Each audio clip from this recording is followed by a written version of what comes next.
foi? Olá, galera do Instagram. Estamos entrando no ar aí para nossa live de sexta-feira. Hoje é 21 de outubro, dia de grandes emoções, muita coisa para a gente falar. Vamos lá, mais um minutinho a gente já entra no ar junto aqui no YouTube.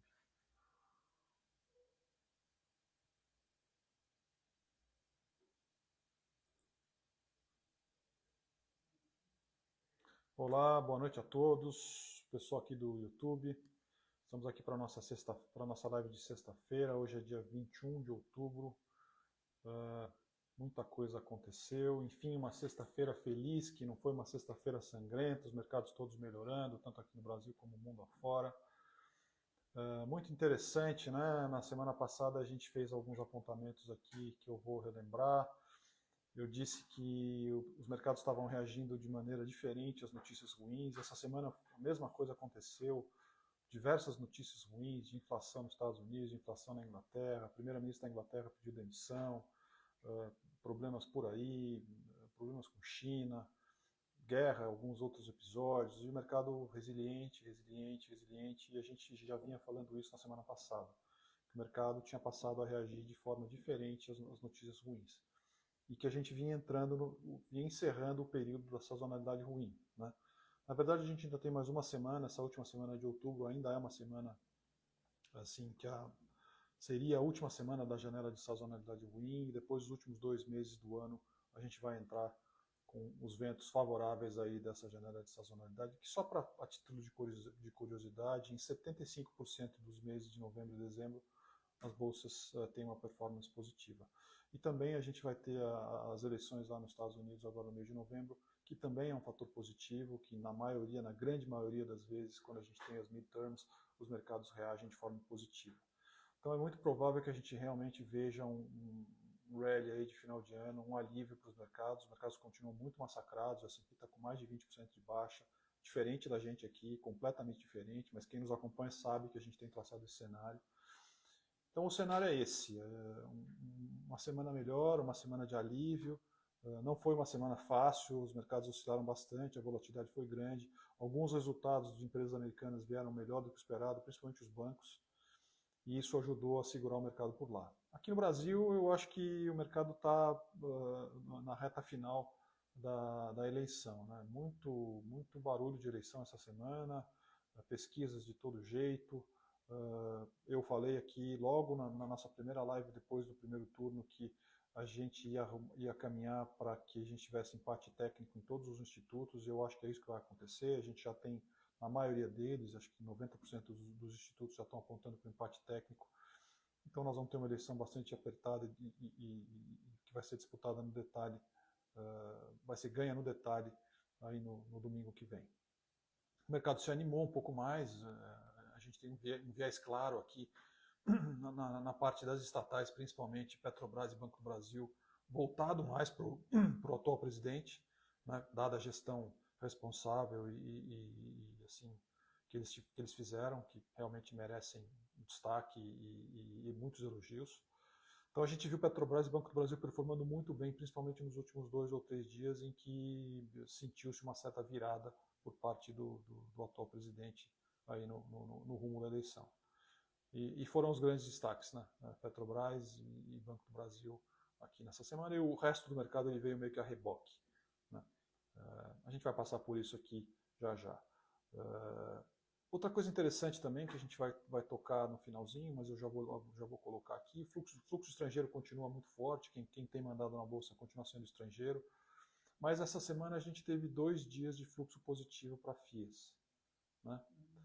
2 dias de fluxo positivo. A gente ainda não reverteu a curva, nós vamos olhar, a curva não reverteu, mas a gente teve 2 dias de fluxo positivo. Então, assim como na semana passada eu falei que as notícias ruins estavam repercutindo de forma diferente, essa semana a gente teve 2 dias de fluxo positivo para os FIIs e também para os FIIs. Então eu acho que isso é uma coisa para a gente deixar aqui anotado, é muito cedo ainda para a gente achar que esse movimento mudou, né? Mas nunca é demais a gente dizer que quando esse movimento mudar, a situação vai ser completamente diferente dessa que a gente viveu nos últimos meses, né? Então a gente precisa estar preparado para isso, porque grandes oportunidades vão surgir. Então vamos lá, vamos passar para a nossa apresentação. Hoje um dia de mais alívio, a gente pode falar com um pouco mais de paz, né? Porque realmente os mercados em alta ajudam um pouco mais a gente. Então, ó, fazendo a recapitulação, fica evidente, né? 5% de alta no Nasdaq, 4,7% no S&P, 4,9% no Dow Jones, 7% de alta no Bovespa, 11,4% de alta no WZ, que se beneficiou da valorização do real de 3,1%. Né? Nossos fundos foram bem também essa semana, o Core subiu 3%, o Scorpio subiu quase 7%, 6,93%, a gente praticamente empatou com a Bolsa, foi difícil essa semana de bater o Bovespa, né? Uma semana em que Petrobras reina e que poucos gestores têm Petrobras, a gente está se virando nos 30 aqui com ela, mas enfim, estamos um pouco mais confiantes, temos algumas estratégias aí que estão nos ajudando a defender esse tipo de posição. Ficamos praticamente com a Bolsa, estou feliz com a rentabilidade dessa semana, acho que a gente foi bem. Eu acho que vale frisar aqui com relação ao dólar, a gente tem um slide um pouco mais à frente, o comportamento do dólar index, principalmente no pregão de hoje, mas a gente chega lá.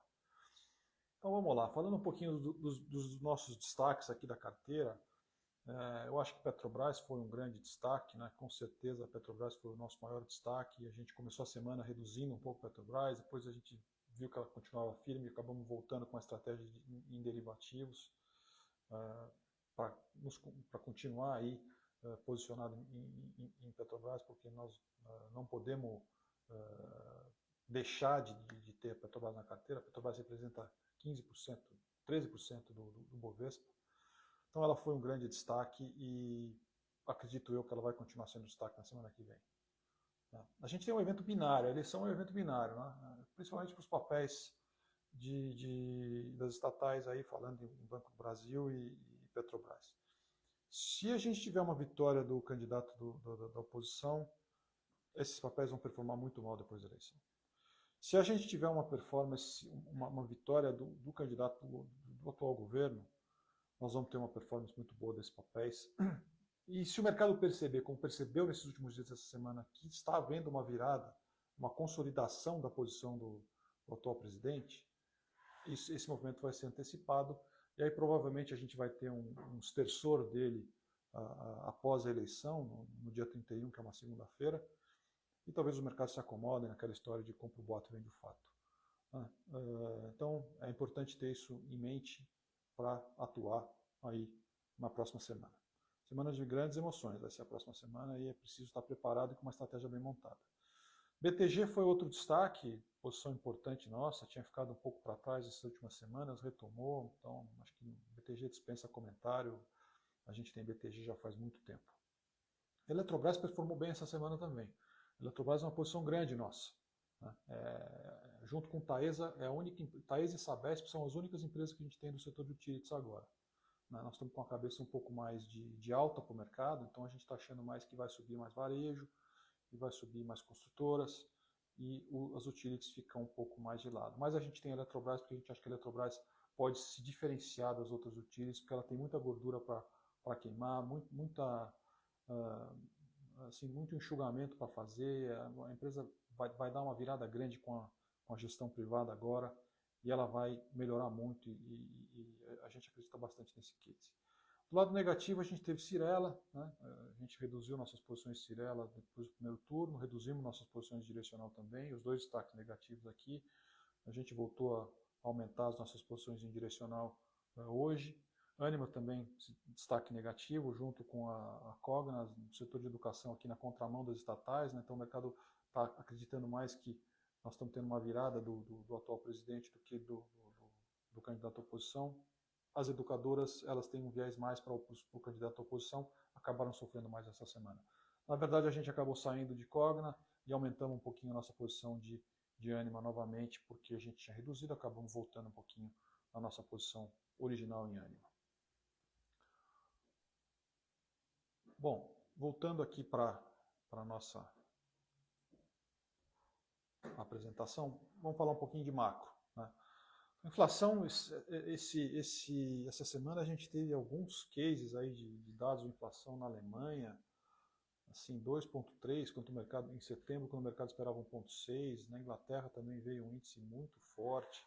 Não tivemos nada nos Estados Unidos, só alguns indicadores de atividade econômica que vieram um pouco abaixo do esperado, mas a inflação ainda assustou o mercado essa semana, né? E os mercados foram bastante resilientes. O mercado de juros continuou subindo lá fora, né? Então a gente viu aí o 10 anos a 4,30, juro lá na Inglaterra também subindo, apesar da atuação do Banco Central, do banco da Inglaterra.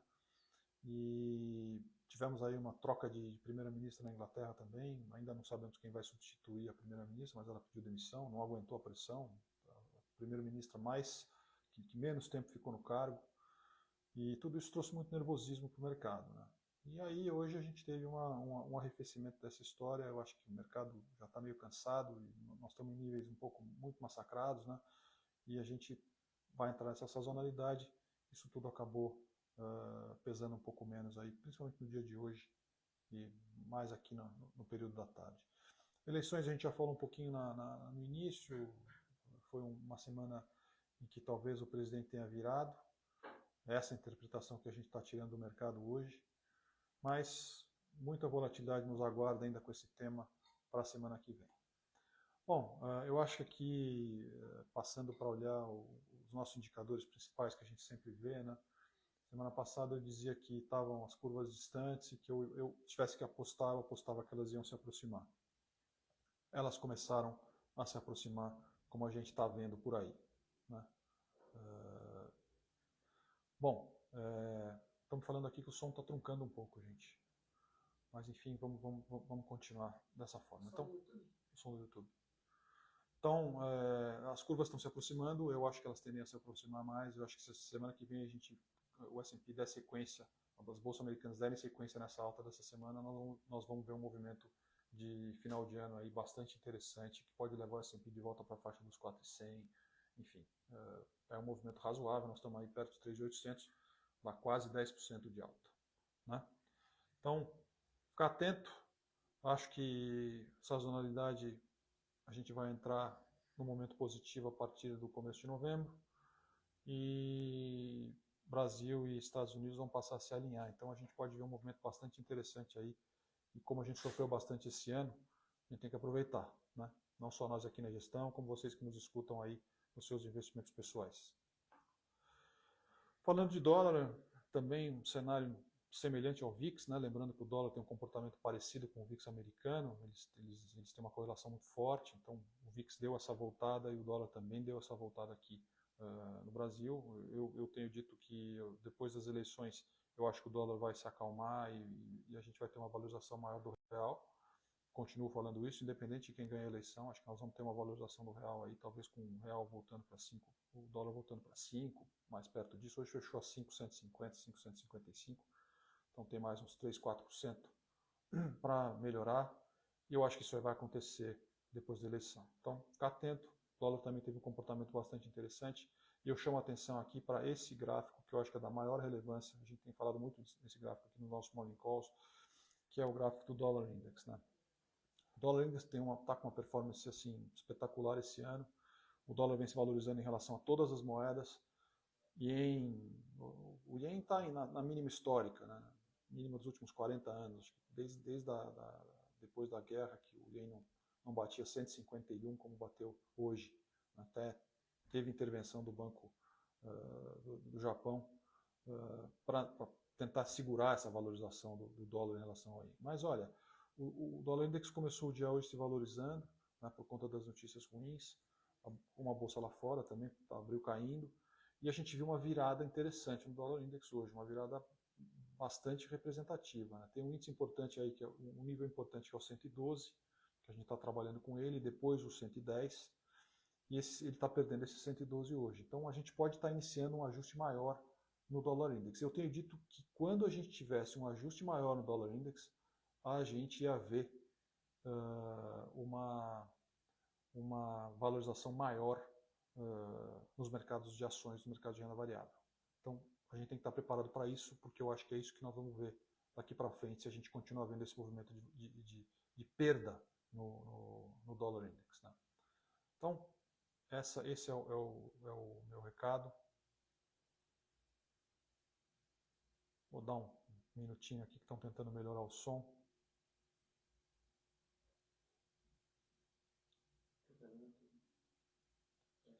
que eu tinha visto lá, até agora. A gente fez o teste, né? Tá tudo perfeito. É, Marcão, eu peço para você voltar aqui, eu vou dar sequência na live.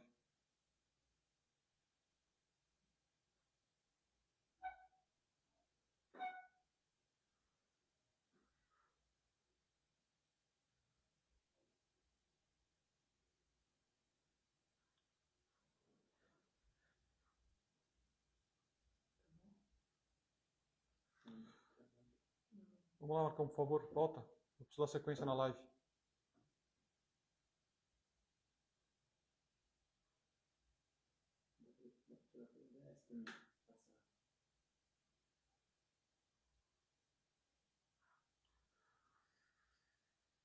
Bom, eu vou falando aqui, depois a gente mostra os charts, né? Acho importante a gente falar. Então, ficou esse recado para o dólar index, eu acho muito relevante a gente ficar atento ao dólar index. Ele vai ser a chave da questão para a próxima semana, para as próximas semanas e para esse movimento de final de ano.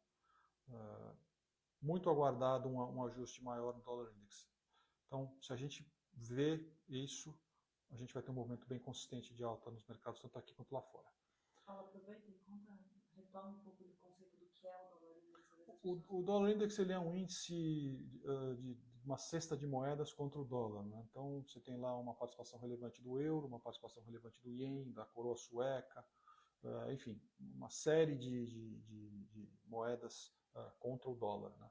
Então ele resume o comportamento do dólar em relação às demais moedas do mundo afora, né? E como o dólar vem se valorizando, né, em relação às moedas as moedas mundo afora mesmo, o real é uma exceção, né, porque o real está se valorizando em relação ao dólar esse ano. Esse comportamento ele talvez traga um alento grande aí para os outros bancos centrais que estão tendo mais dificuldade em conter o problema da inflação, né? Então, retomando aqui, infelizmente eu estou com problema nos meus charts aqui, mas vamos lá.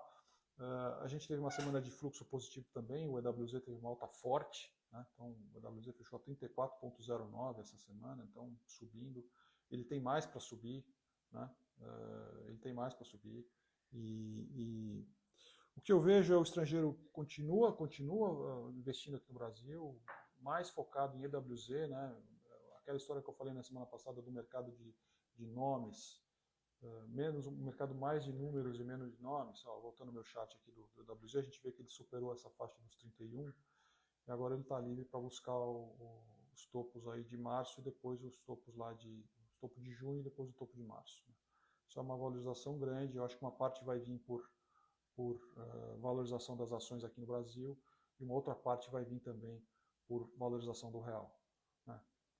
Bastante relevante. A gente pode ver que o fluxo ele se manteve estável praticamente esse tempo todo aqui e nos últimos 2 dias a gente vê um fluxo voltando a subir por parte do estrangeiro. Então a gente teve 1,5 bi de 1 bilhão e 1,5 bi de real no dia 18 de entrada de recurso. Hoje deve ter tido bastante dinheiro também entrando. Hoje foi exercício de opções aqui no Brasil e também nos Estados Unidos. Então é importante a gente olhar e ver como foi a entrada de dinheiro estrangeiro hoje no dia 21 do 10, para ver se está dando sequência ou não, mas sou capaz de apostar que a gente está tendo sequência por conta do tipo de movimento que a gente vê no mercado hoje. Então fica claro também aqui no WZ que a gente tem bastante espaço para subir, né? Assim, eu queria dizer para vocês que as notícias ainda são ruins, o que a gente escuta ainda é ruim, essa questão da inflação ainda preocupa, os juros ele está no nível alto, mas a gente está diante de uma oportunidade muito relevante e é preciso ficar atento e tomar proveito desse movimento. É cedo para dizer, mas a gente pode estar iniciando uma retomada do ciclo de alta de longo prazo, que vai durar alguns anos, né? Isso coincide com uma eleição, que é uma eleição dos moldes dessa que a gente está vivendo. Lógico que os movimentos eles não vão em linha reta, eles têm ajustes por aí, vão dar várias oportunidades para a gente entrar, para a gente sair, para a gente aumentar, para a gente diminuir, mas é importante preparar a cabeça porque talvez as coisas estejam realmente virando. E o sofrimento desse ano foi grande e a gente tem que buscar cada lágrima que a gente derramou, né? Bom, falei bastante aqui, acho que pontos relevantes. Peço desculpas pelo nosso incômodo aqui com relação às nossas imagens. Vou abrir para perguntas de novo, vamos lá. Vamos lá, eu tenho algumas perguntas aqui. Então, varejo alimentar, o que eu acho de varejo alimentar, pão de açúcar e açaí? Olha, os nossos estudos aqui setoriais, eles mostram que o setor de supermercados está indo bem, né? A gente não tem na nossa carteira, poderíamos até ter, eu acho que açaí é um ponto, seria a melhor do setor. Então, eu vejo com bons olhos. Apesar de a gente não ter na nossa carteira, é um setor que eu teria. Vamos lá. Com o aumento da inflação no mundo e a desaceleração da economia chinesa podem afetar o Brasil independente do resultado das eleições. Já vem afetando, né? O aumento da inflação é uma coisa que ele aconteceu depois da pandemia, em 2020, 2021, com reflexos agora também para 2022, mas já perdendo ímpeto por conta da atuação dos bancos centrais, principalmente esse ano. Então eu acho que o impacto disso, boa parte dele já foi sentido pelos mercados quando o Fed tirou o juros de 0 e colocou a 4, quase 5 que nós vamos chegar no final do ano, né? A questão agora é saber se esses 4,5, 5 que o Fed está em mente e que o mercado trabalha, e aliás foi objeto de uma reprecificação dos mercados depois dos índices de inflação ruins que vieram nos últimos meses, né? O mercado reprecificou tudo isso, se vai ser suficiente para conter a inflação e o ímpeto do mercado de trabalho americano ou não. Se não for, eu acho que talvez a gente ainda veja os mercados mais, esse movimento de correção ainda mais extenso enfim, não modifica o nosso quadro de curto prazo. Eu acho que o quadro de curto prazo o mercado assimilou essa inflação ruim dos últimos meses, ele reprecificou isso e por isso a gente teve essa performance ruim nas últimas semanas, dentro da janela perigosa. Então a gente vai ter um ajuste aqui de qualquer forma nos próximos 2 meses. A resiliência ou não da inflação vai nos dizer se a gente vai ter um movimento mais forte, talvez de retomada lá fora, ou se a gente vai continuar em um processo de ajuste, seja por preço, seja por tempo, né? Eu fico mais com a segunda alternativa. A gente tem dito aqui que a economia americana vai se comportar de uma maneira ok, né? E eu acho que a chinesa ela vai mais ou menos na esteira, puxando aqui para um pouco para a pergunta. A China apanhou muito também por conta da pandemia, por conta dos problemas de lockdowns, política zero lá de lockdowns, contágio zero. Eu acho que isso é meio na contramão do que aconteceu nos outros países que lidaram bem com a pandemia, mas a China quis lidar dessa forma. Isso atrapalhou demais o ritmo da economia lá. Eles vão tentar fazer de tudo para reativar a economia, não nos cabe duvidar da capacidade do governo chinês de fazer uma retomada. Essa semana a gente está tendo o congresso lá do Partido Comunista Chinês e eles vão redefinir os planos de longo prazo. Acho que vão focar um pouco mais em ganho de produtividade com tecnologia, mas não dá para ficar de fora da parte de construção, da parte de infraestrutura que o país deles tanto precisa. Então, a China é um gigante que com um governo incentivando mais dia, menos dia, ele vai acabar acordando. Eu acho que de China nos ficou uma lição também esse ano com relação ao que aconteceu na Rússia, né? Então, todo mundo tem um pouco de pé atrás agora, porque a Rússia deu um mau exemplo para o mundo todo, como ela vem se comportando na guerra da Ucrânia.